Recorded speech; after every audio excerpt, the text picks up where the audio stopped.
Welcome to Camera Shake Podcast, episode 69. And of course, we, as always, have a super special guest on the show. But before we get into that, let me remind you that if you are listening to the audio version of this podcast, you can not only hear our genteel voices, but...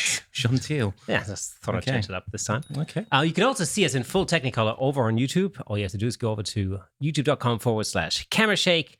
And whilst you're there, why don't you just hit that little subscribe button, hit the thing, whatever YouTubers tell you to do. That's always a good idea. It would make us very happy. Now, that being said, it's episode 69.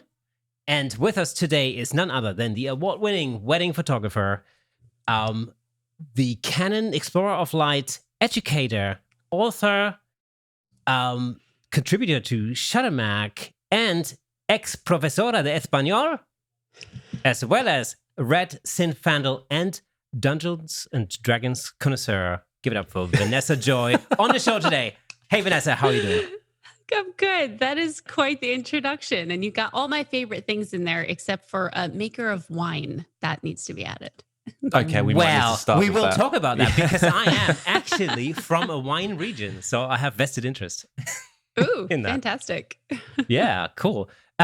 Vanessa, I'm so happy that you're on the show. It's fantastic. We've been trying to get you to come on the show for a little while, and it's awesome that you're here. Now, it's been a while since we've had a wedding photographer on the podcast, because when we first started... Because we're all so boring. No. No. Actually, I tell you what, when we first started the podcast, and, you know, very, very early on, we decided it would be a good idea to have guests on the show. You know, we obviously drew from people we knew in our immediate, environment, basically. And a lot of our friends are wedding photographers. And so we had quite a lot of wedding photographers early on. And then we kind of thought, it'd be a good idea to get people on who specialize in other fields. And then for some reason, it just sidetracked. And then we haven't spoken to a wedding photographer since then. No. So it's been a while. So that's even more interesting. You're based in New Jersey, is that right? I'm based in New Jersey, so I do New York, New Jersey, Connecticut, Rhode Island, Pennsylvania weddings. Yeah. Wow.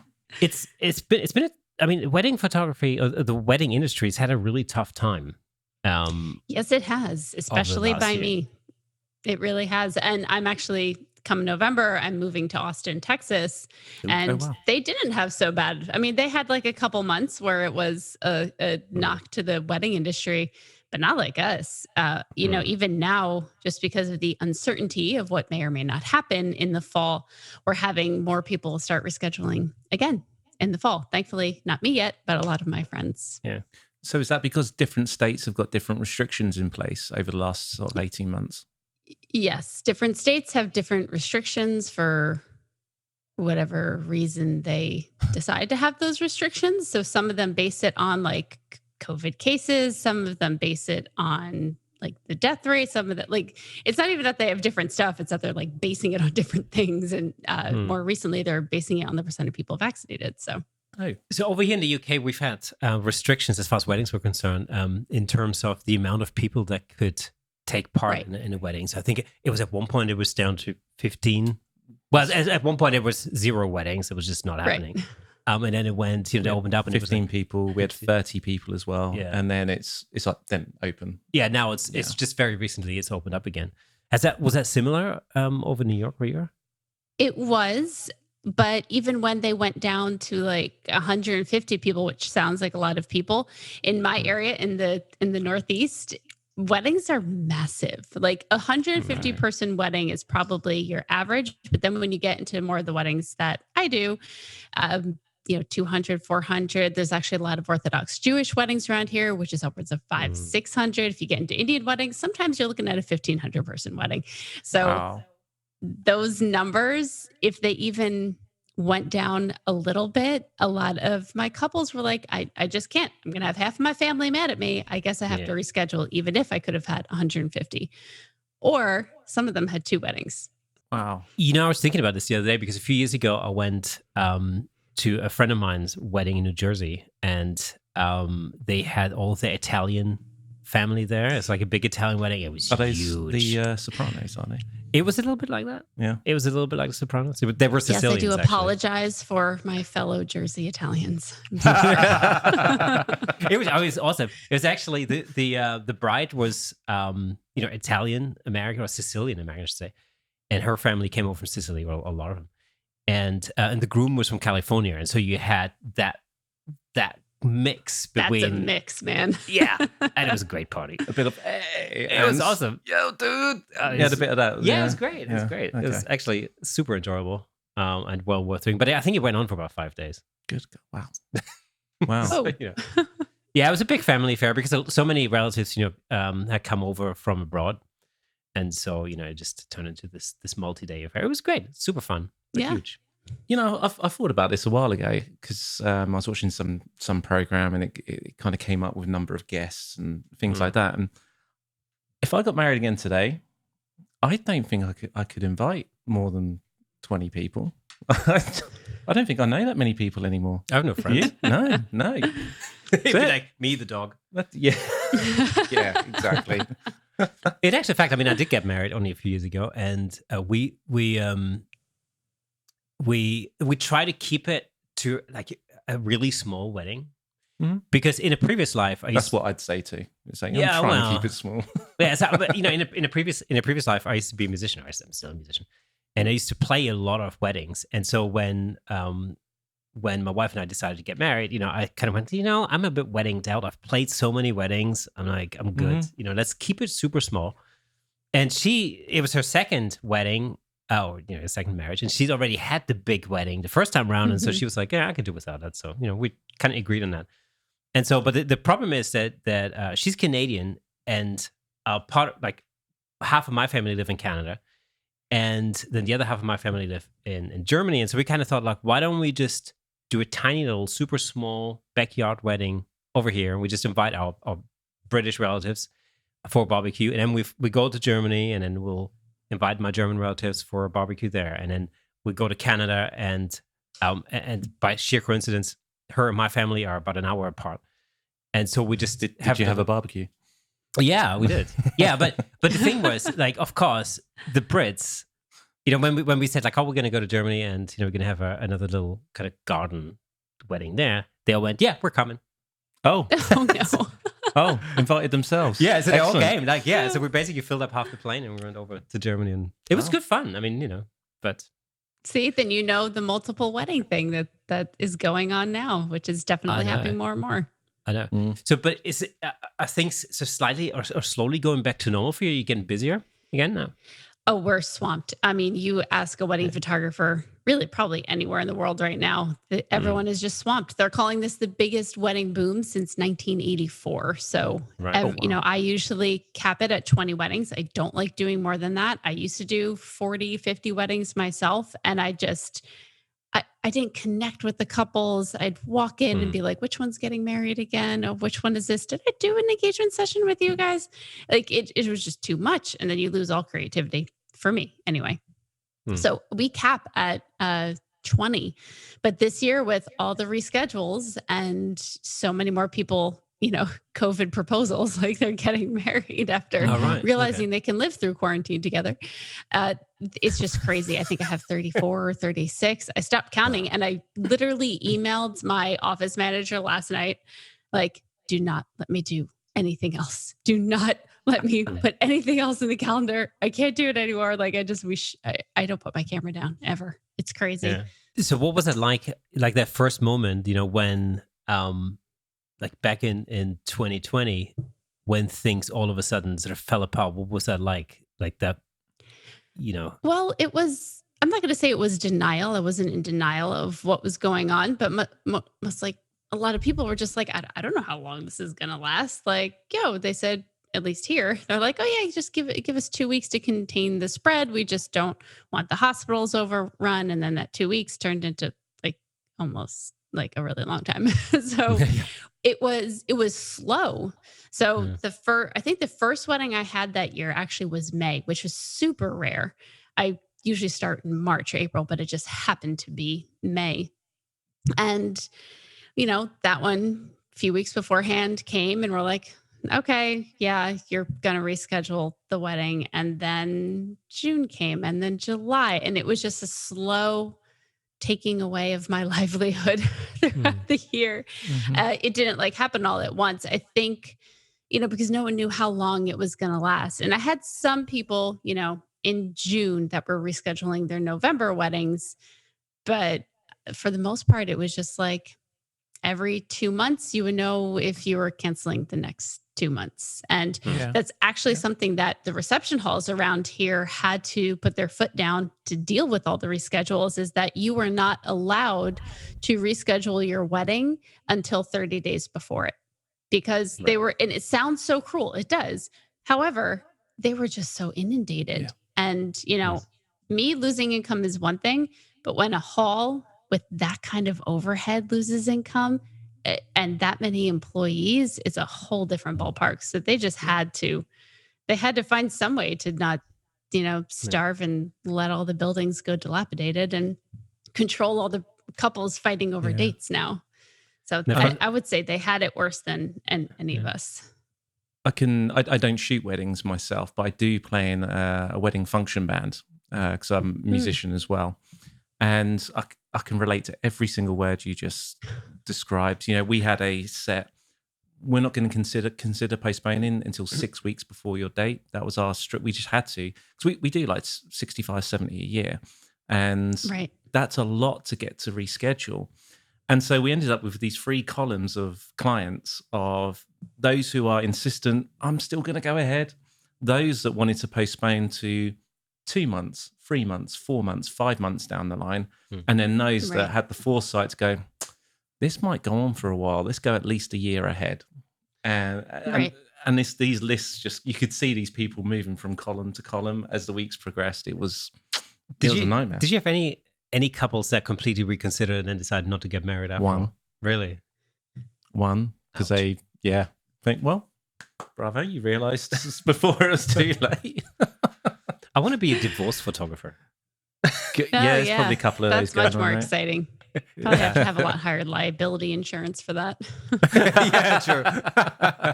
Really good Medicare as well.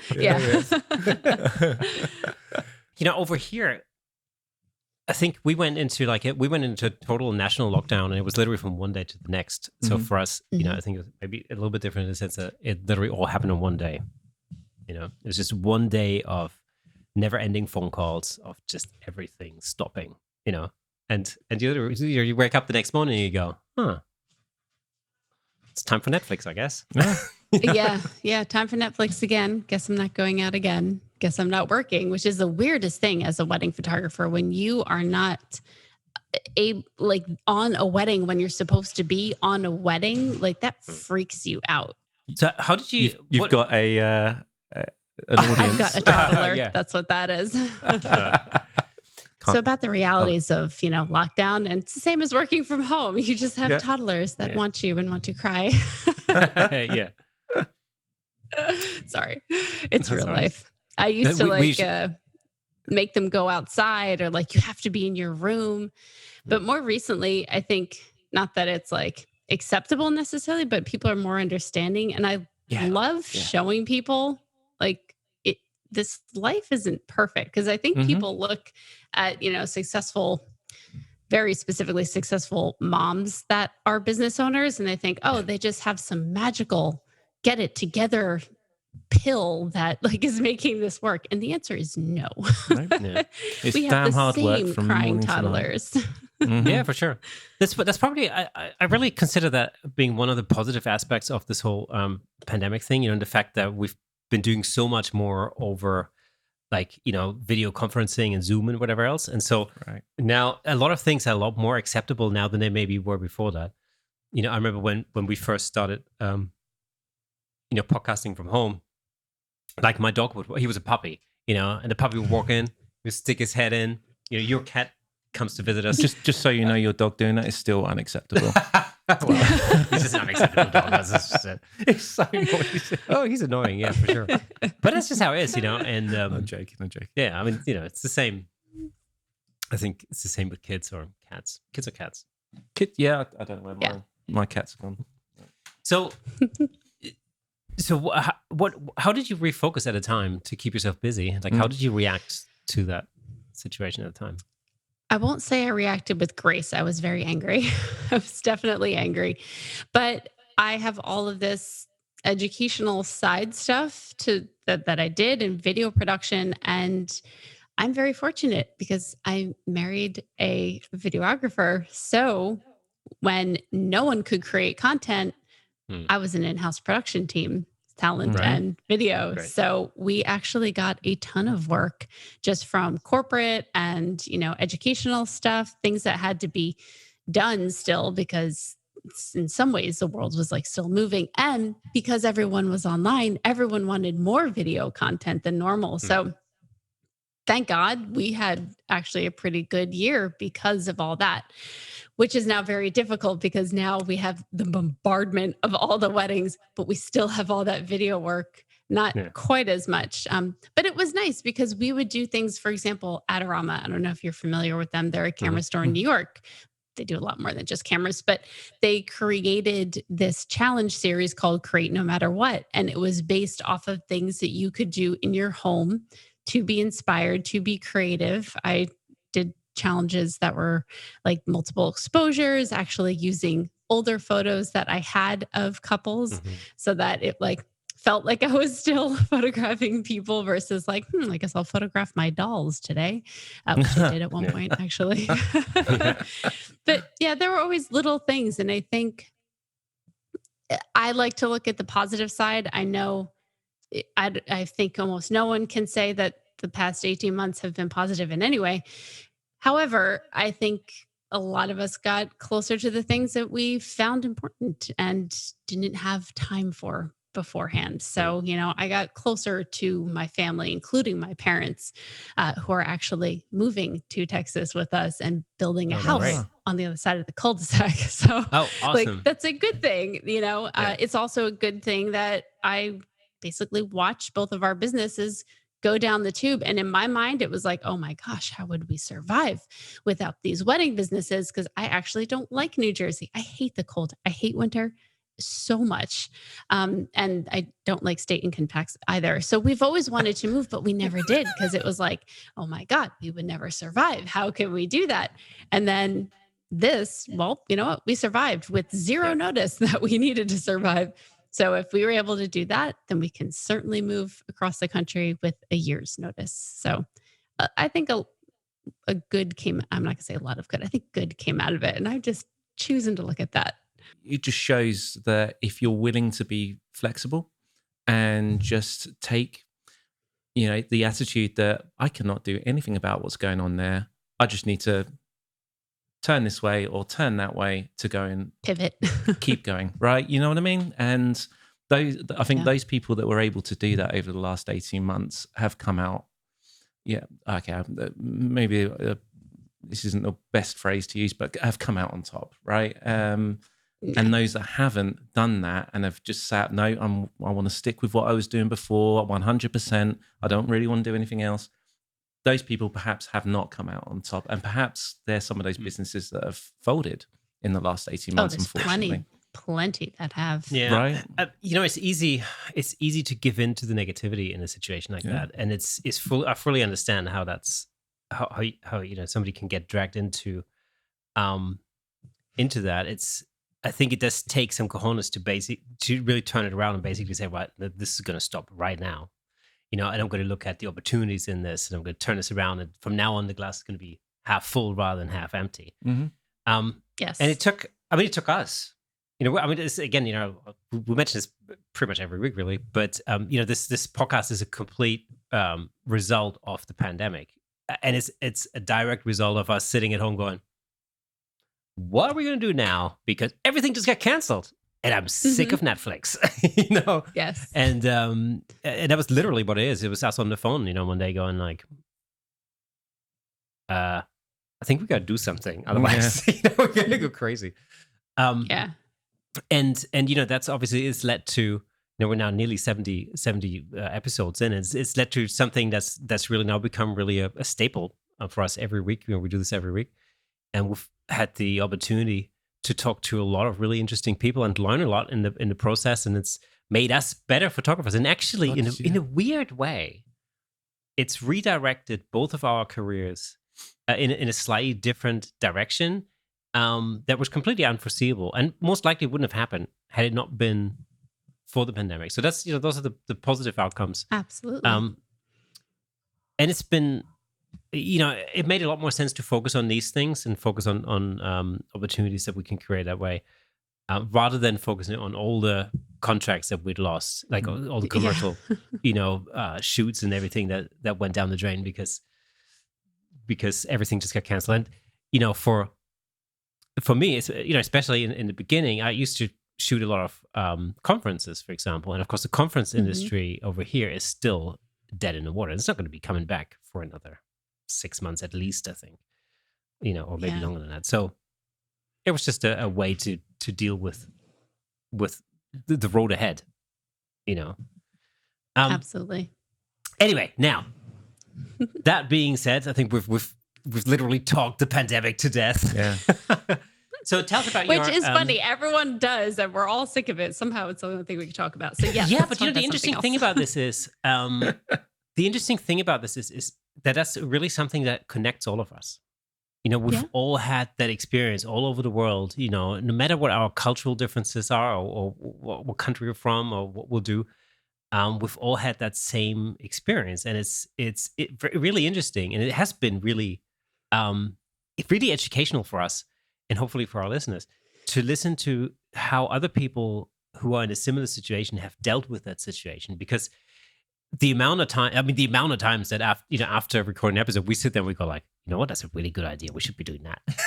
Yeah. It's been incredible. And it's helped us. And from the responses that we've gotten, over the months, I know that it has helped a lot of our listeners as well to deal with their own situations that they were in. Because, I tend to think that there are a lot of photographers who listen to our podcast. Otherwise, why would you listen to this? That's true. It's called the Camera Shake Podcast. I mean, Yeah, I've made absolutely no secret about how the start of last March and April made me feel, and how that got to me for months and months and months, and connecting with so many amazing people first and photographers second, like yourself, and that it just brings you round. It brings you back around that sure. Everybody's feeling exactly the same way, no matter what business you're in, whatever you're doing. And the people that we've been speaking to are just so inspiring that they've done X, Y, and Z to push themselves and to, navigate in a slightly different direction, as I was saying. That just brings good feelings and just makes you feel better about what's going on. And going, I can get through this. I can make this change. Yeah. I can be happy again. We're not alone. Exactly. So anyway, did you manage to spend a lot more time on your YouTube channel because of that? I have. I started my YouTube channel about 4 months before the pandemic. So it was not a pandemic result. It was something I was planning on doing anyway. And I did get more time to focus on that, which definitely helped. But now I was posting every week, sometimes twice a week. And then now I have had to go to every other week. I just need to give myself that little bit of buffer, little bit of grace, and understand that my real job is I'm a real photographer, technically. Yeah. I don't just play one on the internet. So this is the thing. You're a real photographer, unlike some other people with froze that we all know. Actually, that's it. That's his line too. He says that to me all the time. I'm not a real photographer. I just play one on the internet. I know. I came across your video, and it was just something that made me chuckle. Good. I tell you what, the first time I came across some of your educational content was actually on Creative Life. So this goes back a little while, I guess. Yeah. What confused me at the time was I came across one of your courses called Yoga for Photographers. Yeah. Right. Which is, and I don't know if you know this, but there's a hilarious coincidence because there is, in fact, a very well-known yoga teacher in London by the same name. So I got totally, Vanessa Joy. If you look it up online, it's hilarious. And I'm like, that's so funny. It's like, I want to look this up. Yeah. So that was fine. But the other video that made me chuckle was, it's true. Yeah. The other video that made me, the other course that made me chuckle on that was how to shoot in the rain. Because let me tell you, my wedding was a total disaster.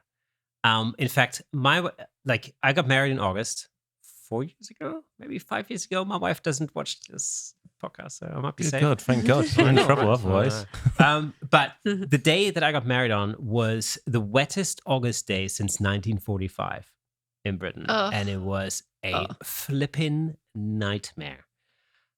That being said, it made for some of the most amazing, most memorable, and most unique wedding photos I've ever seen. And we have like a little wooden box with prints on the windowsill. So we look at them quite regularly.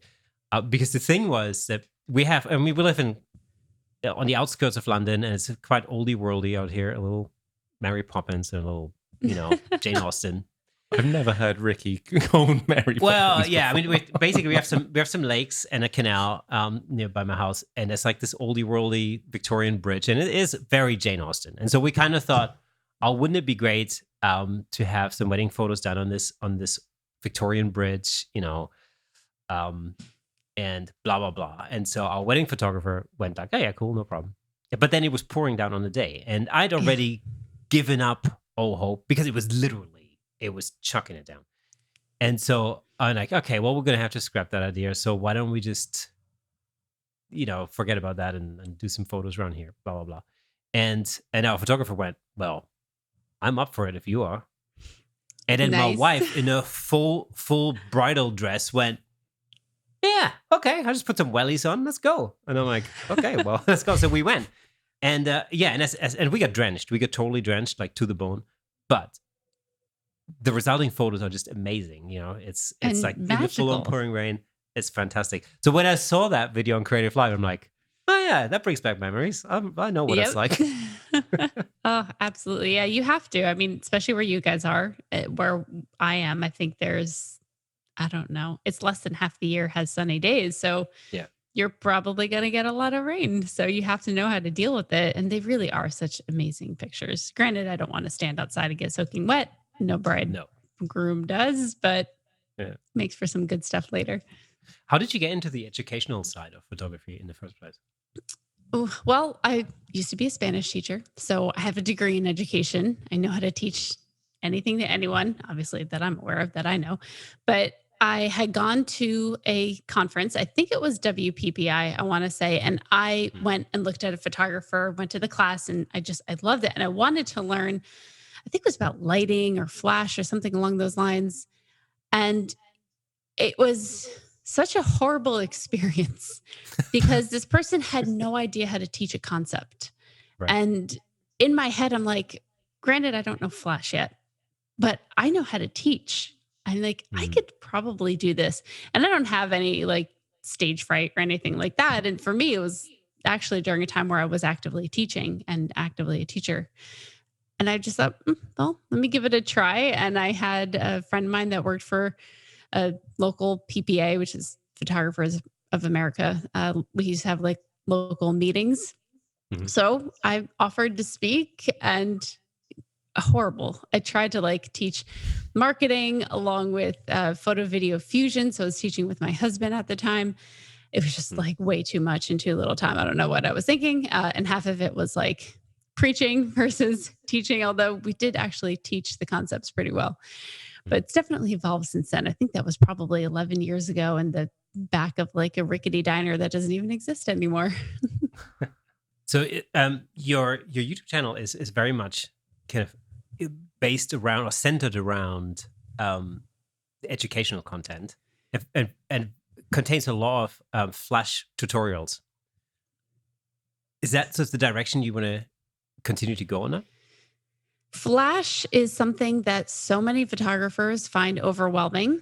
And I remember when I did too, and I tried to go learn Flash, and everywhere I went, it was like they were speaking French to me at the same time they're trying to teach me French, like, speaking in the photographerese.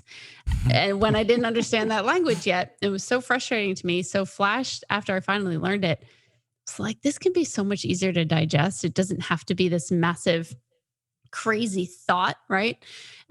So I wanted to make it easy and more accessible to people who thought that it just wasn't accessible, that it was too difficult, or there's too much equipment, or they're going to make too many mistakes. And now who cares about the mistakes? It's digital, it doesn't matter. Really. Exactly. Things like flash and lighting in general, people go on YouTube to find out, and it's, don't get me wrong, YouTube is, I use it every single day to learn something or other. But how do I phrase this in the right way? There are a lot of people out there who want to share information, but I feel like they have and again, this might be the wrong phrase to use, a sense of grandeur about what they know, and make it come across as this incredibly difficult idea and concept, when actually, if you have enough knowledge that you can just see past what they're saying and go, well, actually, if you just said that and that, I totally have understood what you were going on about. Right. But you took 10 minutes to tell me something and explain all this knowledge that you have, and you've just made it confusing. So, okay, I need to watch that again now. What were you going on about? Yeah, you know what it is? Flash is based on math, right? And physics, because, it's just light, and there's rules of light and things like that. But in order to turn on a light switch, you don't really need to know about what's going on behind the wall when you first start learning. So I feel the same way about flash. I don't need to get you to understand what inverse square law is and what watt seconds are. I don't care. I just want you to turn on the light and start using it. Then you can learn all that stuff and get better at it. Yeah, I think, there's a number of things. One of the issues with YouTube is that in the beginning, it's hard to know what you don't know, or it's impossible to know what you don't know, and then you're confronted with this sea of information. And I think the first task and it's impossible to know who knows what they're talking about. So you could sit there and learn it completely wrong, and you won't know it till 5 years later when you figured out what's wrong. Yeah, and also, of course, from an educational point of view, it's so important to connect with a teacher that you can actually connect with, and that's different for different people, which is why it kind of makes sense to have lots of people on YouTube, for example, teaching things. And so that takes the time. I mean, for me, I remember when I first got into flash photography. So I've been shooting for a long time. I shot with natural light because for some reason there was some snobbery involved, I guess, at the time. Like, I'm a natural light photographer. You're a snobby purist. But really, what I really meant was like, I have no idea how to use it. Yeah. And I think Mark Wallace told me everything I know about speedlights. I will tell him you said so. He's very good at breaking things down simply. Yeah, he was on the show a little while ago, and we had a chat about that. But yeah, I mean, it was just something, I came across some of his videos. I totally connected with the way that he taught. It made total sense for me. He worked at exactly the right pace and at the right level for me at the time. But this goes back probably 10 years ago, longer than that, maybe, I don't know. Whenever his Creative Life class came out, which must have been like, that's longer than that, I think. Yeah, 2008 or whatever. But it just worked, it was perfect for me, and I learned a ton. And of course, then to get to move from speed lights to studio lighting, it's actually not that much of a step. I think once you've got the basics down on that. Yeah, in fact, I think strobes are easier because they have more power range, so you have more flexibility in what you're doing. What's interesting, especially when it comes to wedding photographers, especially the wedding photographers that we've spoken to on this podcast, is that we've had a number of people who like really sort of strict natural light, fly on the wall wedding photographers, and then of course, you compare that to some of your imagery, for example, which has really interesting, like backlighting. Sometimes it's just incredible. And this is the kind of thing for me, since I also don't really shoot weddings that much, unless somebody twists my arm, or it's my cousin or something like that, then I'll shoot them. But this is a really interesting concept, and I love that imagery. Did it take you a long time to get into that, or to get the handle on that, or how did you first get into artificial lighting on weddings? Well, I was bored, to be honest. So I learned as like a natural light photographer. I think everyone does. Nobody learns with a flash kind of on the camera, maybe a little bit, but I was a second shooter. So the guy that I second shot for primarily, the only flash that we used was either during family formals, which was just for him on his camera, or we used it during the reception. So naturally, I just used all natural light. And then I would say about 9 years ago, 8 years ago, something like that, I was using off camera flash. I knew how to do like a thing or two, but I wasn't super proficient in it.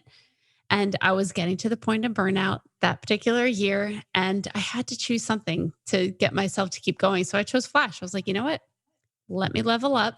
Let me actually concentrate on this. So I have something to work towards, look forward to, do something different than I'm typically doing at any given wedding. And that's when I really started to push into it a little bit more. I knew the basics, doing like a backlight rain shot, for example, or a nighttime shot a little bit. But it wasn't until I was a little burnt out and I needed to do something new. That's when I started to push a little bit more and actually go for it. And then I wrote a book eventually. So I guess that was a good decision. Yeah. It was such a smart move to do, you're feeling at that point where, oh my God, there's another one next week, whatever that feeling might be.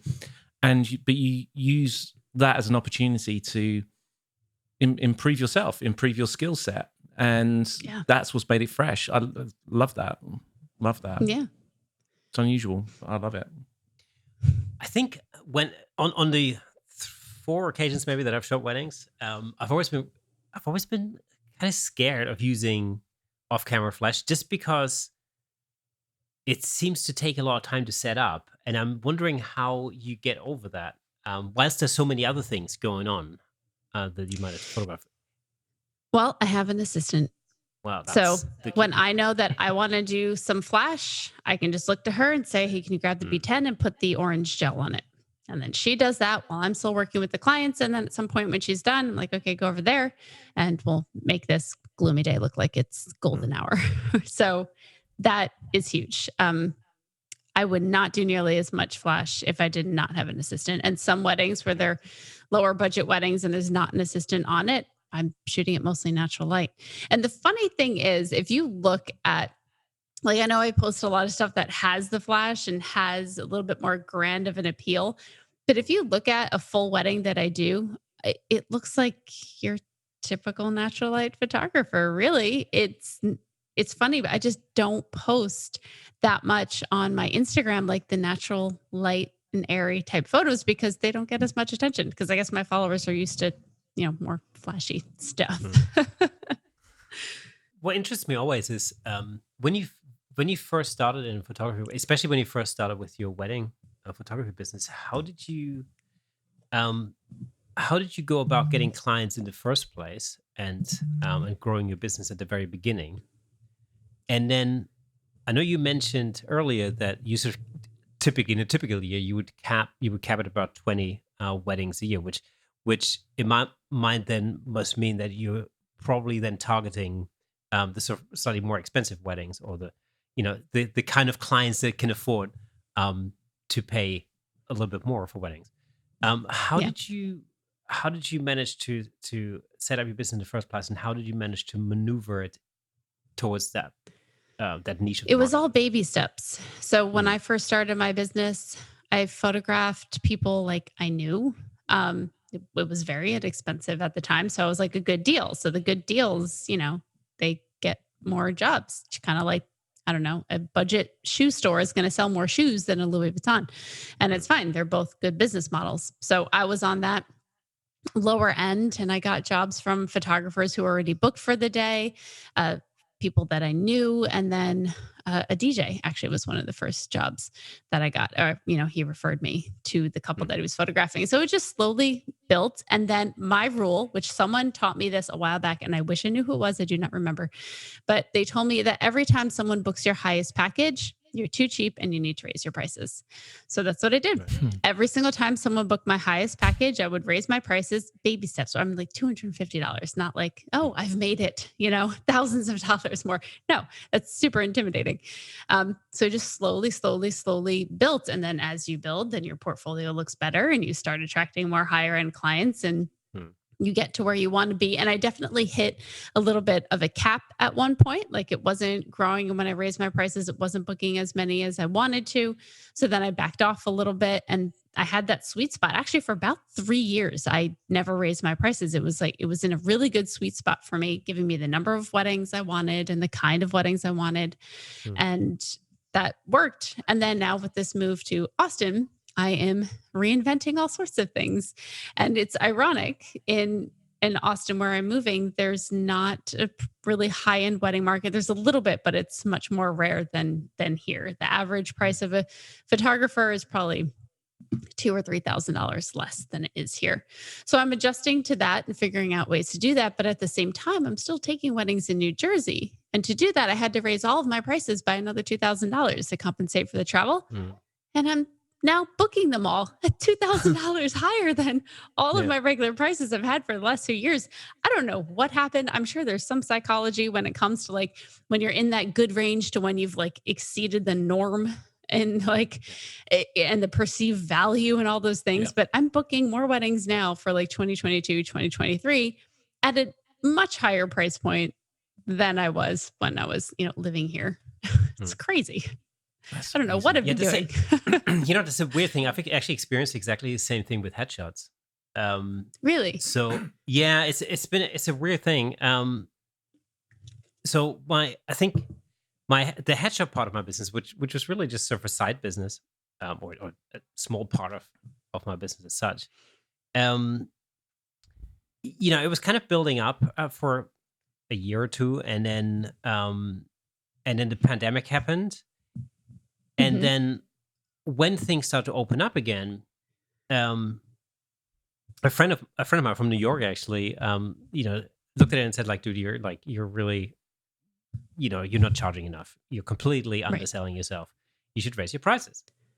And so I did. And on the same day, I got another phone call from a lady who said I was charging too much. I kind of thought, well, I had 2 phone calls today. One person telling me I'm undercharging. The other person telling me I'm charging too much. I'm probably just about right. However, I had just tripled my headshot prices. And I thought, I'm going to run with that for a little while, see what happens. And in the first month, I booked more headshot sessions than I booked in the 3-4 months prior to the pandemic. And it's and I'm thinking how does that work? Like, this is completely beyond me, but it does seem to work. It did work for me too. But I did change the concept of what I was doing, because previously I'd had different packages, very I guess very similar to wedding packages, where you have like an inexpensive option and sort of a medium option and then an expensive option. And they're all limited by the amount of photos, the amount of headshots that you get, and time by and large. And so I changed that to basically just one fee. So I have a session fee that's unlimited time. And then it's a per photo kind of fee on top of that. So, but all in, it works out about 3 times more expensive, than it was before. But the kind of work that I'm getting out of that, because I'm not limited in time. I'm getting clients that can afford to pay that. That's a completely different ballgame, and they seem to be referring on much more readily than the clients that I did get before that. But also, the quality of work that I'm getting out of these sessions are much more portfolio worthy than the work you get when you have somebody come in for like a 20-minute headshot session.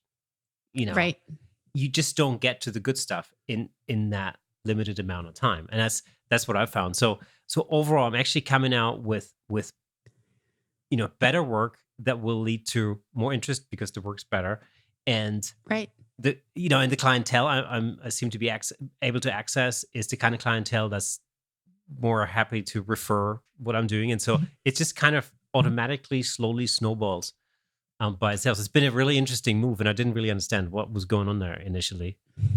It's a good move, though. Yeah, it seems to work. It's also more fun. It's less stressful for me. It's a lot more stressful because I don't have to shoehorn people in for like 20-minute sessions here and there, and like Right. it's not so much of a volume game, and so it's actually been much more relaxing for me. The work's better, and the clients are happier. If you take anything from this podcast, raise your prices. Yeah, just raise your prices. You automatically will take better pictures. Yeah, I mean, the idea of every time your top tier is booked, of cranking the price just a touch, as you say, $100, $200, something like that. Well, that's a cracking bit of advice. Yeah, it really is. I never thought of it. Yeah. In that way, but that's not in 18 months. That's never come up doing this podcast. That's a fresh bit of insight right there. Yeah. There it is. And you can't quote me on it because I did learn it from someone. I just can't remember who it was who said that. Generally, I think psychologically, raising your prices for any business owner. So, I mean, psychologically, most people are a little bit concerned at that thought initially. And I think it takes a little bit of getting over that to start with. It does. It's so intimidating raising your prices. And then one person says you're too expensive. You're like, oh my God, my business is going under. That's it. Yeah. When realistically, it doesn't matter if you're a $500 photographer or a $5,000 or a $15,000 photographer. Someone is going to tell you that you are charging too much. Yeah, for sure. They are just no longer your client. That's right. all. Yeah, absolutely. Okay. Yeah, there are plenty of other photographers out there for them. Yeah. There's just like that one comment you get on your YouTube video or something that's a negative comment that stays with you, like, causes you sleepless nights and rattles around your brain when there's like a couple of hundred positive comments at the same time that for some reason. And that's how we can bring this full circle from start to end, because that is why I make wine and drink it. Excellent. Well, actually, that's a very good segue. So winemaking, tell me more, because I have historically an interest in winemaking since I'm from a wine region. So there is a winemaking place in the area around here, about 20 minutes from me. And my parents started making wine there. And I'm like, what is this? You're making wine? And then everyone thinks of like the I Love Lucy, and you're like stepping on grapes with your bare feet. So we went with them. And it's a place where you go, you pick whatever grape you want. They import grapes from Chile. They import juice from Italy because they won't let them import the actual grape.